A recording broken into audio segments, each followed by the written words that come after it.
Hello guys, today we'll continue playing Apollo Justice Ace Attorney. So, in the last video, I think we in the part where we must place Mr. Gavin testimony.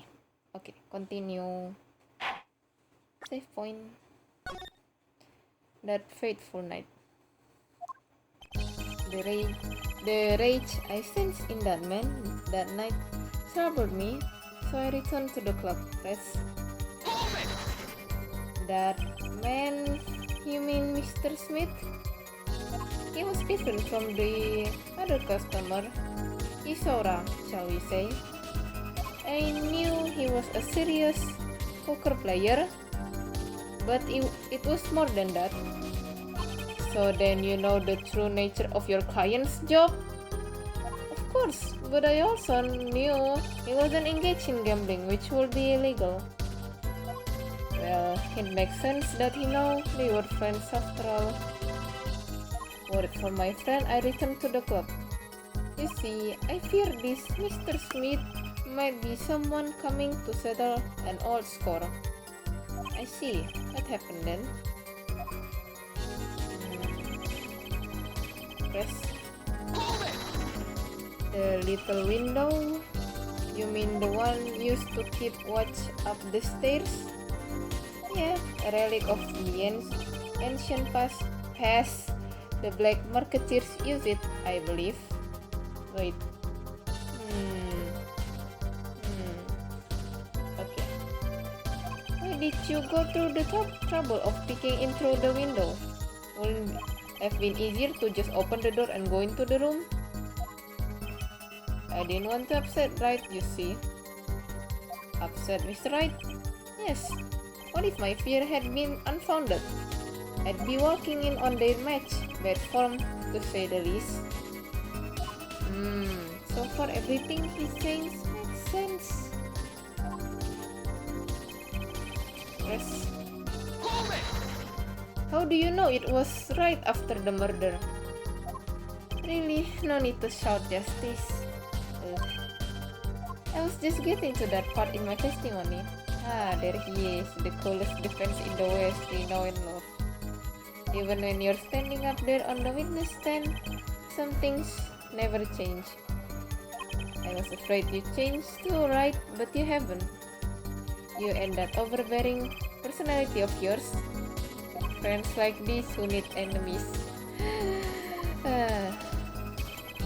Press. By photo you mean the second photograph of the crime scene? Oh, is it? Okay, that one. Precisely. You see, he wasn't wearing his hat then. I saw his hat when he was dead. And then Mr. Wright came along and replaced his hat. Can you describe the scene of the crime for us? A bald head and... Press. Those were the only three at the scene of the crime? Yes, as far as I saw, at least. Then we're back where we started. The killer was the defendant, Phoenix Wright. Who else could have been? But why didn't you talk to the police? Two reasons. First, I didn't actually witness the very moment of the crime. Second, my office was asked to defend Wright. Even after seeing what I had seen, I couldn't abandon my friend. There must have been someone else there at the moment of the crime. Justice, I just said I saw no one, not a soul. But that goes against what Mr. Wright said. Yes, this mysterious fourth person would conveniently be the real killer, I suppose. Glad to see we agree, Mr. Gavin. Let me pose a question then. Tell me, what possible reason did the real killer have to swap cards in the victim's hand? Perhaps you can show us reason why such a thing would be necessary? Can I show something I can't find myself? Remember Apollo, the card that was swapped out was the fifth ace. The fifth ace. Right. Well, Mr. Justice, the question of why the killer would swipe up a card has been raised. Can you point out to a reason? Can I show the evidence now? I don't know. I'm confused.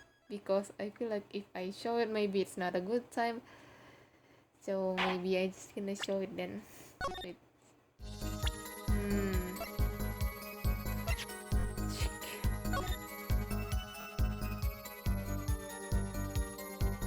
Gavin, a single drop of blood marks the front of the card. Okay. Okay. Show evidence. It's now or never. Yes. Defense would like to present evidence to the court. Evidence showing the reason why a card was swapped out. Then go ahead and point out your reason, Mr. Justice. Why did the killer take the fifth ace? Present. My reason is this. Is that an ace? Oi, it's got blood on it. Right next to the spade. What? Why hasn't I? This is insane. Why wasn't I told about this? Why? Could this be the missing fifth ace? Inconceivable. How could you? What are you doing with that card? Well, that's the thing. Why Mr. Gavin so upset? It's just a fishy card from some fishy girl. Oh, that card, it's mine. That is, I picked it up at the Ball Club that night after the murder had occurred. I gave it to my daughter. Cards are her stock and trade after all. No, impossible, unacceptable. The court can accept this evidence. It's a fraud. A fraud? How could you be so sure? What? I would think the only person who could claim it was a fraud would be the one who took the real card from the crime scene, the real killer. Allow me to elaborate. What if this trace of blood was the reason? The reason for the killer to take the card from the scene of the crime? Where are you going with this? Take another look at the photo and at the victim's head. At the moment of the crime, his head fell to the floor, and a trickle of blood ran from his forehead down back of his head. Can a drop of that blood have fallen on one of the cards? I suppose the killer then took the card to hide the blood. Regardless, that evidence is non-permissible. Oh, right. Regardless of how you wasted the last 7 years, you used to be a lawyer. You know what a serious crime it is to conceal evidence. Oh, we can discuss the final points of our legal system later. What's important now is that I answer your question. What are you talking about? I wanted to know why the killer would have taken a card from the scene of the crime. And now, I told you. That one drop of blood would have been decisive evidence, you see. This baseless conjecture, baseless! Uhu. Oh, I assure you, it's quite base. What? It's amazing, really. How a single drop of a blood on a single card can lead us to the truth. It's quite simple. Well, Apollo? Yes! Try picturing the scene of the crime in your head. Ooh, nice. 3D. The murder took place in the hideout. The blood of the luckless victim was found at the poker table, and before the killer swept a card out, there was a single card with a drop of blood on it. In the victim's hand. Given this, there is one decisive problem with this scene. Well, what is it? Let's keep it simple, shall we? Given that there was a drop of blood on a card, whose position in this diagram doesn't fit? The victims, the killers, the witness, the second witnesses? Whose position doesn't fit with the bloody... Whose position doesn't fit with the bloody card?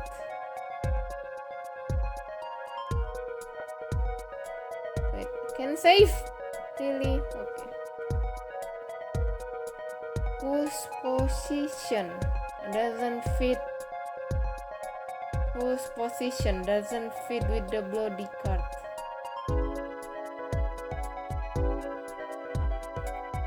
This? Maybe?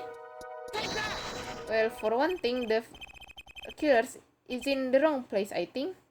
You think?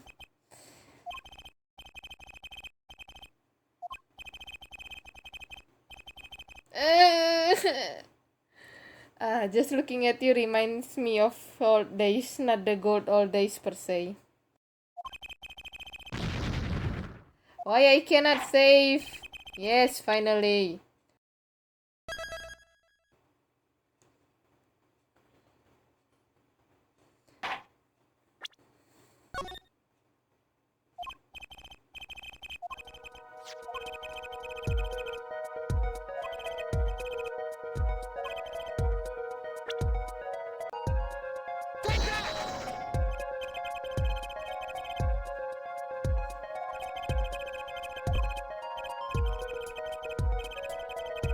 Look, the victim was struck on the head, sending him back in his chair. You think any blood would fall behind the body, not into the table in front of him? Take a look at the photo again. If he bleed in this position, the blood would fall on the floor, not on the cards. Why, that's right.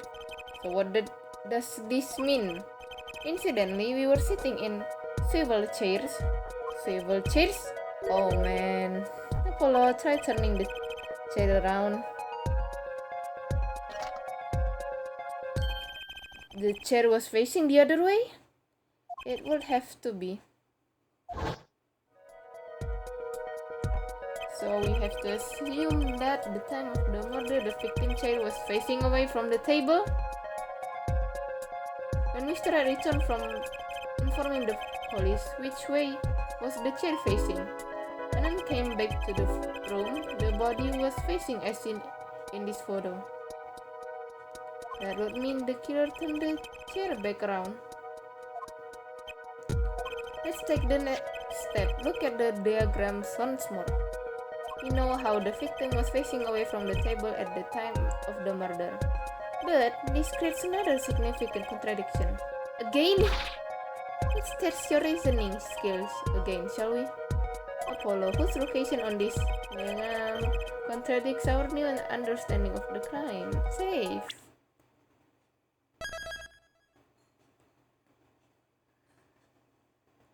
Okay, that's it for today's guys. Bye bye.